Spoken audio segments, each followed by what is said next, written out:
మా latest videos కోసం మా ఈ తెలుగు న్యూస్ ఛానల్ సబ్స్క్రైబ్ చేసి గంట సింబల్ యాక్టివేట్ చేసుకోండి. పావురం చెప్తుంది, ఈ 4 వస్తువులు అమ్మేవారు నాశనమవుతారు అని. మనిషి ఈ 4 వస్తువులు అమ్మటం వల్ల జీవితాంతం నరకం అనుభవిస్తాడని, నష్టాలను ఎదుర్కొంటాడని పావురం చెప్తుంది. మరి మనిషి తన జీవితంలో కష్టాలను అనుభవించకుండా ఉండడానికి ఏ 4 వస్తువులు అమ్మకూడదో ఈ వీడియోలో తెలుసుకుందాము. అలాగే మనిషి ఏ కర్మ చేయటం వల్ల మహాపాపం చుట్టుకుంటుందో, ఏ కాలంలో మనుషులు శుభకార్యాలు చేయకూడదో, వీటన్నిటికీ సమాధానాలు ఈ వీడియోలో ఒక కథ రూపంలో తెలుసుకుందాం. ఈ కథలో చెప్పిన ప్రతి మాట మనిషి జీవితానికి విలువను పెంచుతాయి.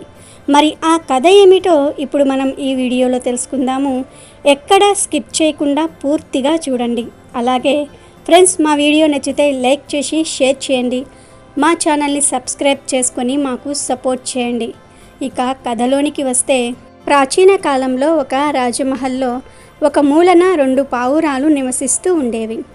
ఆ జంట పావురాలు 2 కూడా రాజమహల్లోనే ఒక మూలన తన గూటిని నిర్మించుకున్నాయి. వాటిల్లో దాని గుడ్లను పెట్టింది. ఒకరోజు రాజుగారి దృష్టి ఆ గూడిపై పడింది. రాజుగారు తన నౌకరులను పిలిచి ఈ గూడును బయట పడేయమని చెప్పారు. ఆ గూడు ఇక్కడ ఉండటం ఏమీ బాగోలేదు, అందువలన ఈ గూడును తీసుకుని వెళ్ళి బయట పడేయండి అని తన మనుషులకు చెప్పాడు. ఆ గూడు ఇంట్లో ఉండటం అనేది నచ్చకపోవచ్చు, కానీ అది ఆ పక్షులకు ఎంతో ముఖ్యము. ఎందుకంటే అదే వాటి ఇల్లు. మన జీవితంలో ఎప్పుడూ కూడా ఈ విషయంపై ధ్యాస పెట్టాలి. మనం తీసుకునే నిర్ణయము ఎదుట వాళ్ళ సంతోషాన్ని బాధగా మార్చకూడదు. ఏ విధంగా అయితే మనం ఇల్లు నిర్మించుకోవడానికి ఎంత కష్టపడతామో, ఎంత సమయం పడుతుందో, అదేవిధంగా పక్షులు కూడా ఆ ఎండలో తిరుగుతూ ఒక్కొక్క రోజు మెల్లిమెల్లిగా పుల్లలను తెచ్చుకుంటూ వాటి గూడును ఏర్పాటు చేసుకుంటూ ఉంటాయి. అవి కూడా తమ ఇంటిని తయారు చేసుకోవడానికి చాలా కష్టపడతాయి. ఎదుటి వాళ్ళ కష్టాన్ని మనం ఒక్క నిమిషంలో నాశనం చేయటం సరికాదు. రాజుగారికి తెలుసు ఆ గూట్లో పావురాల యొక్క గుడ్లు కూడా ఉన్నాయి అని. రాజుగారు తన నౌకరులతో ఆ గూడును తీయించి బయటపడేయించారు. సాయంత్రం అయ్యేసరికి పావురాలు 2 కూడా తమ గూడు ఉండే ప్రదేశానికి వచ్చాయి. అక్కడ వాటి గూడు ఇంకా గుడ్లు కూడా కనిపించలేదు. ఆ 2 పావురాలు కూడా చాలా కంగారు పడ్డాయి. వాటి గుడ్ల కోసము అటూ ఇటూ తిరుగుతూనే ఉన్నాయి. కొంతసేపు తిరిగిన తర్వాత బయట చెత్త కుప్పలో పడి ఉన్న వాటి గుడ్లను చూశాయి. ఒక గుడ్డు బయటకు వచ్చి పగిలిపోయి ఉంది. అది చూసి 2 పావురాలు కూడా ఏడుస్తున్నాయి. ఈ దుష్టరాజు నా గూటితో సహా నా పిల్లలను నాశనం చేశాడు. పరమేశ్వర, ఈ కర్మకు ఫలితాలను వెంటనే ఆ రాజు అనుభవించే విధంగా చేయండి. ఆడపావురం ఏడుస్తూనే ఉంది. మగపావురం తనను ఓదారుస్తూ ఉంది. నువ్వు అధికంగా చింతించకు, నాకు కూడా ఈ గుడ్లు పగిలిపోయాయని చాలా బాధగా ఉంది. నేను నీకు మాట ఇస్తున్నాను, నీ కళ్ళ ముందే ఈ దుష్టరాజును నేను నాశనం చేస్తాను. అప్పుడు ఆడపావురం అంటుంది, నువ్వు ఇవన్నీ కూడా కోపంలో మాట్లాడుతున్నావు. వారిని నాశనం చేసే శక్తి మనకు ఎక్కడ ఉంది? అందువల్లనే ఇటువంటి అసంభవమైన ప్రతిజ్ఞను మీరు చేయకండి. విద్వాంసులు చెప్తూ ఉంటారు, వ్యర్థమైన కోపము, వ్యర్థమైన గొడవ మూర్ఖులు చేసే పని. బుద్ధిమంతులైన పురుషులు వ్యర్థంగా వచ్చే గొడవలను పట్టించుకోకూడదు, వాటిని త్యాగం చేయాలి. అలా చేయటం వలన అనేక రకాలైన అనర్థాలు జరగకుండా వారు రక్షింపబడతారు. చరిత్రహీనులు, దోషులు, గుణాలలో దోషాలను చూసేవారు, దుర్భాషలు మాట్లాడేవారు, కోపం ఎక్కువగా ఉన్న వ్యక్తులపై అనర్థాలు అనేవి వచ్చి వెంటనే వాళ్లపైనే పడతాయి. అందువలనే మనకన్నా బలవంతులపై గొడవ పడటం మూర్ఖత్వమే అవుతుంది. ఆడపావురం చెప్పిన మాటలు విని మగపావురం అంటుంది, వ్యక్తి ఎలా అయితే ఉన్నాడో వారికి ఆ విధంగానే గుణపాఠాన్ని చెప్పాలి. మేకు ఎంత చిన్నగా ఉంటుంది, అది పెద్ద వాహనాన్ని కూడా ఆపగలుగుతుంది. చిన్న నిప్పు రవ్వ పూర్తి అడవిని అంతా కూడా తగలబెట్టేస్తుంది. చిన్న ప్రాణి కూడా ఎంత పెద్దవారినైనా ఎదుర్కోవచ్చు. నువ్వు ఏ విధంగా అర్థం చేసుకున్నావు? నేను రాజుని ఏమీ చేయలేను అని అనుకుంటున్నావా? నేను ఈ రాజును నాశనం చేయడానికి నా పూర్తి శక్తిని కూడా ఉపయోగిస్తాను. నీకు విశ్వాసం లేకపోయినట్లయితే నేను నీకు ఒక్క మాట చెప్తున్నాను. సూర్య భగవానుడు అంతటి వాడే తన కుమార్తె వివాహం చేయడానికి చాలా కష్టపడ్డాడు. ముందుగా నీకు ఆ కథను చెప్తాను. సూర్య భగవానుడికి ఒక కుమార్తె ఉండేది. ఆమె శనిదేవుని యొక్క సోదరి. తన రూపం చూడడానికి చాలా భయంకరంగా ఉంటుంది. తన ముఖము గుర్రంలాగా ఉంటుంది. ఒక పెద్ద తోక ఉంటుంది. ఎప్పుడూ ఎటువంటి శుభకార్యాలు కూడా తను చేసుకొనివ్వదు. ప్రతి సమయంలోనూ కూడా శుభకార్యాలలో విఘ్నాలను సృష్టిస్తూనే ఉంటుంది. సూర్యదేవుని కుమార్తె యొక్క కురీపి రూపాన్ని చూసి ఎవ్వరూ కూడా తనను వివాహం చేసుకోవటం లేదు. కానీ తండ్రి మాత్రం కూతురికి ఏదో ఒక విధంగా వివాహాన్ని చేయాలి అని చింతలోనే ఉంటున్నాడు. సూర్య భగవానుడు ఆలోచిస్తూ ఉన్నాడు, నేను ఈ కన్యను ఎవరికి ఇచ్చి వివాహాన్ని చేయాలి అని. ప్రతి ఒక్కరూ కూడా నా కుమార్తె రూపాన్ని చూసి నిరాకరిస్తూ ఉన్నారు. ఒకరోజు సూర్య భగవానుడు కుమార్తె సూర్య భగవానుడితో చెప్తుంది, శాస్త్రాలు చెప్తున్నాయి, ధనవంతుడు, విద్వాంసులు, యశస్సులు వీరికే కన్యను ఇవ్వాలి అని. ఎవరైతే తండ్రి ఈ నియమాలను ఆచరిస్తారో వారు స్వర్గానికి వెళ్తారు అని. ఒకవైపు పర్వతాలు, వనాలు, భూమి, రెండవ వైపు వస్త్రాలు, ఆభరణములతో అలంకరింపబడిన ఒక కన్య ఉన్నట్లయితే రెండూ కూడా సమానమే అవుతాయి. అందువలన కన్యాదానాన్ని చేయటం వలన భూదానం యొక్క ఫలితం లభిస్తుంది అని శాస్త్రాలు చెప్తూ ఉన్నాయి. ఎవరైతే పురుషుడు కన్యను, గుర్రమును, ఆవు, నువ్వులను అమ్ముతాడో ఆ వ్యక్తి ఎవరైనా సరే నరకాలను అనుభవిస్తాడు. రెండో విషయం ఏమిటి అంటే కన్యా వివాహం విషయంలో ఎప్పుడూ కూడా ఆలస్యం చేయకూడదు.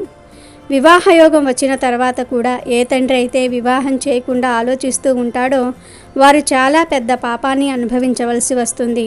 సూర్యదేవుడు అంటున్నాడు, పుత్రి, నేను ఏమి చెయ్యను. నీ భయంకరమైన రూపం ఏదైతే ఉందో దానిని చూసి నిన్ను వివాహం చేసుకోవడానికి ఎవ్వరూ కూడా ఒప్పుకోవటం లేదు. పురుషులు స్త్రీల వివాహం విషయంలో కులాన్ని చూస్తూ ఉంటారు, రూపాన్ని చూస్తారు, వయసును, ధనాన్ని, విద్యను, ఉత్తమ వ్యవహారాలను, సుశీలతను కూడా చూస్తూ ఉంటారు. సూర్యదేవుడు అంటున్నాడు, పుత్రి, నా దగ్గర అన్నీ ఉన్నాయి. నీ లోపల మంచి గుణాలు లేవు. నేనే స్వయంగా చాలా చింతలో ఉన్నాను. నీ వివాహాన్ని ఎవరితో చేయాలి అని నువ్వే చెప్పు. నువ్వు ఎవరిని వివాహం చేసుకోవాలని అనుకుంటున్నావు? ఎవరు నిన్ను వివాహం చేసుకుంటారు అని అడిగాడు. అప్పుడు సూర్యపుత్రిక అంటుంది, తండ్రి, ఈ 7 విషయాలు కూడా మనం పూర్వజన్మలో చేసిన కర్మ వలనే మనకు ప్రాప్తిస్తాయి. మొదటిది భర్త, రెండవది సంతానము, మూడవది ధనము, నాలుగవది సుఖము, ఐదవది ఆయుష్, ఆరవదే రూపము, ఏడవది ప్రేమ. మనం ముందు జన్మలో ఏదైతే కర్మలను చేస్తామో దాని అనుగుణంగానే తర్వాత జన్మలో ఈ ఫలితాలు అనేవి మనకు లభిస్తాయి. కానీ ఆ తండ్రికి అవసరం కదా తన దోషాల నుండి తనను బయటకు తీసుకుని వచ్చి తనకు యోగ్యవంతమైన వరుణ్ణి చూసి వివాహం చేయాలి అని. తనకు పూర్వజన్మ కర్మ అనుసారమే భర్త లభిస్తాడు. సూర్యదేవుడు తన పుత్రికను విశ్వరూపుడికిచ్చి వివాహాన్ని చేస్తాడు. విశ్వరూపుడు కూడా సూర్యదేవుని పుత్రికలాగే భయంకరమైన రూపంతో ఉండేవాడు. ఇద్దరు రూపము కూడా ఒకే విధంగా ఉండేది. అందువలన వారిద్దరూ కూడా చాలా ప్రేమగా ఉండేవారు. అందువలనే బ్రహ్మదేవుడు వారికి ఒక పదవిని కూడా ఇచ్చాడు. ఆ విధంగా సూర్యభగవానుడే ఎంతో కష్టపడ్డాడు. పావురము ఇంకొక కథను చెప్తూ ఉంది. ఇక్కడికి కొద్ది దూరంలో ఒక నగరంలో ఒక వేశ్య నివసిస్తూ ఉంటుంది. ఆమె తన కూతుర్ని ధనాన్ని తీసుకొని ఒక పెద్ద వ్యాపారికి అమ్మేసింది. ఆమెకు ఈరోజు వివాహం జరగబోతోంది. నాకు తెలుసు తన కూతుర్ని అమ్మేసి చాలా ధనాన్ని తీసుకుంది. అందువలన నేను ఆ పాపాత్మురాలు దగ్గర నుంచి ఆ ధనాన్ని తీసుకొని వచ్చి ఈ రాజుగారి ఖజానాలో కలిపేస్తాను. ఆ పాపం వల్ల ఈ రాజుగారి యొక్క సమస్తమైన ఖజానాలన్నీ కూడా నష్టపోతాయి. రాజుగారి ఖజానా మొత్తం కూడా పోయిందంటే రాజుగారిని వదిలి సైనికులు, సేవకులు లేకపోయినట్లయితే రాజు శక్తిహీనుడు అయిపోతాడు. సమయం చూసుకొని శత్రువులు తన రాజ్యంపై దాడి చేస్తారు. ఏ విధంగా అయితే ఈ రాజు మన ఇంటిని, మన గుడ్లను బయటపడేశాడో అదేవిధంగా తన ఇల్లు కూడా తన నుండి వెళ్ళిపోతుంది. తన సంతోషం మొత్తం కూడా నాశనం అయిపోతుంది. స్త్రీని అమ్మటం, స్త్రీ హత్య చేయటం మహా పెద్ద పాపాలలోనికి వస్తాయి. ఈ పాపాలను చేసేవారు, చేయించేవారు అందరికన్నా కూడా పెద్ద పాపాత్ములు అవుతారు. అటువంటి పాపాత్ముల ఇంట్లో ఒక్క అన్నం మెతుకు తిన్నా కూడా పాపమే. అసలు మనము తిననే కూడదు. ఎందుకంటే ఆ పాపాల యొక్క దోషాల ప్రభావము అన్నం తిన్న వారిపై కూడా పడతాయి. ఆ విధంగా మగ పావురం ఆడపావురానికి ధైర్యాన్ని చెప్పింది. వెంటనే ఆ పనిని చేయడానికి సిద్ధమవుతుంది. ఆ వేశ్య కూతురిని విక్రయించిన వారి ఇంటి నుండి ఒక నాణ్యాన్ని తీసుకొని వచ్చి రాజుగారి ఖజానాలో కలిపేస్తుంది. దాని తరువాత పావురం ఏ విధంగా అయితే చెప్పిందో ఆ విధంగానే జరిగింది. చూస్తూ ఉండగానే రాజుగారి రాజ్యాన్ని శత్రువులు ఆక్రమించారు. రాజుగారిని ఖైదీలో ఉంచారు. వారింట్లో వారి నుండి రాజుగారిని దూరం చేశారు. అక్కడ కన్యను అమ్మిన స్త్రీకి కుష్టి రోగం వచ్చింది. కన్యను అమ్మిన స్త్రీ కూడా తన సర్వస్వాన్ని కూడా కోల్పోయింది. మనము ఇటువంటి అపరాధాలను చేసినట్లయితే ఆ అపరాధాల వల్ల ఆ మనుషులు సర్వనాశనం అవుతారు. ఒకటి, స్త్రీని హత్య చేయటము. రెండవది, వివాహం ద్వారా వర్ణ సంక్రమణ చేయడము. మూడవది, పరస్త్రీ వెనకాల తిరగటము. నాలుగవది, దొంగతనాలు చేయటము. ఐదవది, భర్త కాకుండా వేరే పురుషులతో గర్భధారణ కలగటము. ఆరవది, కఠినంగా మాట్లాడటము. ఏడవది, తాగే జలాశయాలను పాడు చేయటము. ఎనిమిదవది, నివాసం ఉండడానికి ఉంచుకున్న ప్రదేశాలను పాడు చేయటము. ఈ పాపాలు చేసిన వారిని నరకంలో పడేస్తారు. ఎవరైతే కూతురిని అమ్ముతారో వారి ఇంట్లో భోజనాన్ని తిన్న వారి ధనము కూడా సర్వనాశనమైపోతుంది. మనుషులు అందువలనే ఈ 4 వస్తువులను ఎప్పుడూ కూడా అమ్మకూడదు. ఒకటి కూతురు, రెండవది గుర్రము, మూడవది ఆవు, నాలుగవది నువ్వులు.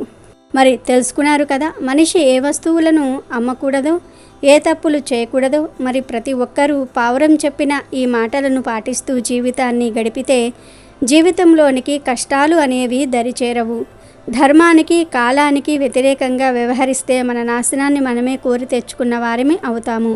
మూగ జంతువులకు, పక్షులకు, ఆఖరికి మనుషులకు సహాయం చేయకపోయినా పర్వాలేదు, కానీ తెలిసి వారికి అన్యాయం చేయకూడదు. కాలం ఏ రూపంలో అయినా మనకు శిక్ష వేస్తుంది. కాబట్టి బ్రతికినన్ని రోజులు ఇతరులకు మంచి చేస్తూ ఆనందంగా జీవించండి.